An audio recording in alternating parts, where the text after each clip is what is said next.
Let's take a look at problem number 1 here. Because this equation is solved for y, I would probably use substitution in this case. Remember, your idea is to try to get yourself down to only one variable, and so you can replace the y variable with that x minus 1. So you're going to have 2x minus, the y value is being multiplied by negative 3. So the whole thing that you put in place of the y needs to be multiplied by negative 3. So I put it in parentheses, and then it equals negative 1. Okay, so we can simplify this. We get 2x minus 3x. Be careful, it's a negative 3 times a positive 1, so you've got a plus 3 equals negative 1. We can simplify 2x minus 3x as negative x plus 3 equals negative 1. Subtract 3 from both sides. We've got negative x is equal to negative 4. So multiply both sides by negative 1. Positive x is going to be positive 4. And we should be able to go back and substitute into either equation.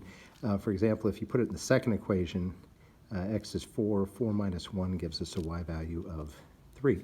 Okay. You could also solve it using elimination.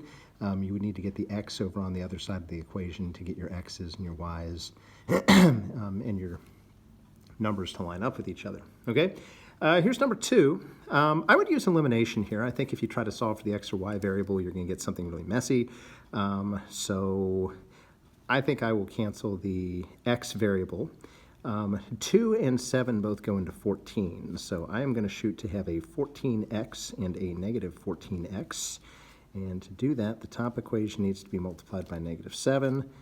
The bottom equation needs to be multiplied by 2. Okay, remember, every value needs to get multiplied by negative 7. So negative 7 times negative 2x is positive 14x. Negative 7 times 6y is negative 42y. Negative 7 times 6 is negative 42. Okay, second equation, everything gets multiplied by negative 2. So we get a negative 14x. Or everything gets multiplied by positive 2, sorry.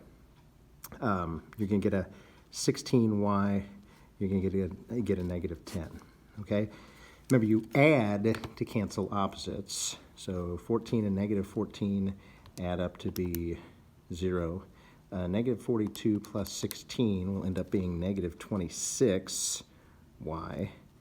And negative 42 minus 10 is negative 52.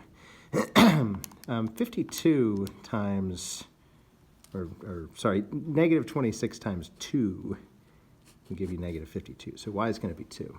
Okay, and then we can go back here and we can substitute into either of the equations.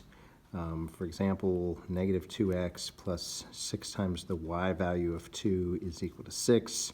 So that's negative 2x plus 12 is equal to 6. Subtract 12 from both sides, you get negative 2x is equal to negative 6, and x is equal to negative 3. All right. Moving on to the next one here. Notice in this one, the top equation, if you multiply it by 2, you can cancel the x's. So that's going to be 4x plus 10y is equal to 8. And then the second equation won't need to be changed. And something kind of interesting here is going to happen when you add. The x's cancel, the y's cancel. You end up with 0 on this side, and you get 11 on the other side, okay? That is a false statement, okay? If you get a false statement, what really happened here, if you go back and graph these lines, these are actually parallel lines. Remember that the intersection point of two lines is going to be the solution. It's going to be the x and y coordinate that works for both equations at the same time.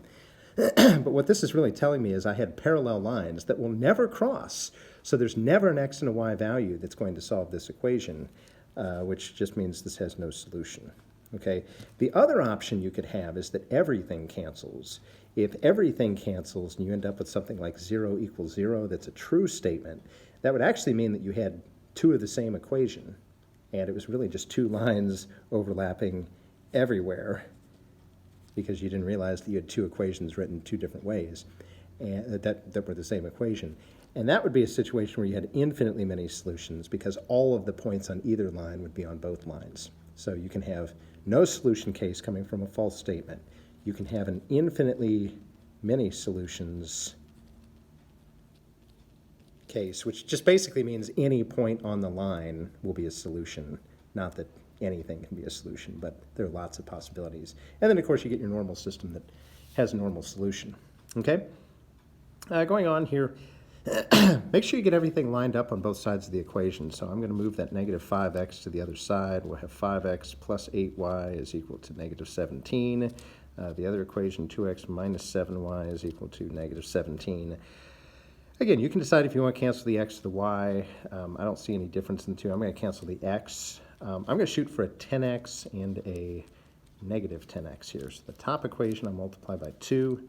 The bottom equation I'll multiply by negative 5. So that top equation there, 2 times 5x is going to give me 10x. 2 times 8y is going to give me 16y.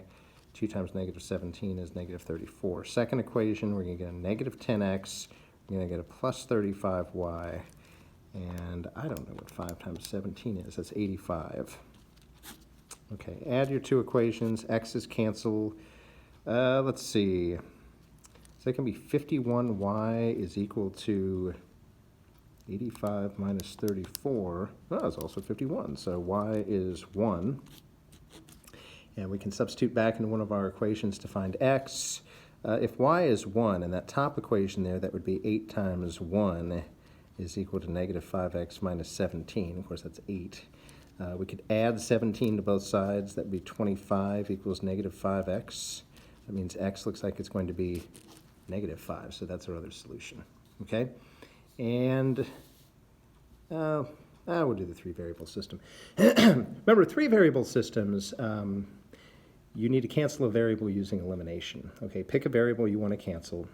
Pick any two equations, cancel a variable. You'll be left with one equation with two variables. Then cancel that same variable from another two equations. That'll give you two equations with two variables, and then you'll have a regular system you can solve. So I'm noticing here, if I add these two equations, the z's will cancel. So I'm going to add the top two equations. 3x plus 5x is going to give me 8x. 4y minus 2y is going to give me 2y. Negative z plus z is 0. 8 plus 4 is 12. So there's an equation. Okay. I'm noticing if I subtract these second two equations that the z's will cancel. So I'm going to do 5x minus 2x is 3x. Be really careful here. Negative 2y minus negative 2y. I don't like subtracting. Oh, that's interesting. The y's are just going to cancel altogether. Z minus z is 0. Oh, look at that. 4 minus 1 is 3. Oh, how did that happen? Two variables cancel. That is not how this normally works. X is equal to 1. Okay. We can put the 1 back in here and we can solve that equation. So 8 plus 2y is 12. 8 plus 4 is 12, right? So y is equal to 2. And now we can put 1 in for x and 2 in for y, and we can figure out what z is. That would be 3 plus 8 is 11. 11 minus 3 is 8. Look at that. Z is equal to 3. Well, three-variable systems are not normally that quick, but we'll certainly take it. Okay, without graphing, determine the intersection points of the lines y equals negative x plus 3 and 3x minus 2y equals 4. Remember, the solution to the system of the two equations is the intersection point of the two lines. In fact, you can graph a system and sometimes look at the graph and find the intersection point. That's your solution as well. But anyway, we're going to solve this system. You could do substitution here. You could substitute that negative x plus 3 in for the y. I'm just going to move the x to the other side. That'll be x plus y equals 3. And our other equation is 3x minus 2y equals 4. I'm going to multiply the top equation by negative 3. So that's going to give me negative 3x minus 3y is equal to negative 9. My other equation is 3x minus 2y is equal to 4. Add the two equations. We have opposites. X's cancel. We get negative 5y is equal to negative 5. So y is going to be 1. X is going to be, I can put 1 back into this top equation. X plus 1 is 3, so that means x is 2. These are going to intersect at the point 2 comma 1. All right. And finally, for the systems questions, student council fundraiser selling brownies for $1 each, cupcakes for $1.50. They sell a total of 70 items, make $97. We want a system of equations modeling the scenario. Well, if we look at part B, they want the number of brownies and cupcakes sold. Those are going to be our unknown values. So X is going to be the number of brownies. Make sure you know what your variables are. You really should define your variables. Y is the number of cupcakes, and be very specific because you got to write equations involving these, okay? So 70 total items. That would be all of the brownies plus all of the cupcakes is 70. So that would be X plus Y is 70. 97 is the amount of money made. So you get $1 for each of the X brownies. You get $1.50 for each of the Y brownies. So 1 times X is the brownie money. 150 times Y is going to be the cupcake money, and that all adds up to 97. There's my system. Okay. Notice, by the way, we have single X variables there. If we subtract the two equations, the X's will cancel. So I'm going to do that elimination. I'll do this equation on top, and I'll do the other one on the bottom. And let's subtract the two equations. X minus X is 0. We end up with 0.50 Y is equal to 27.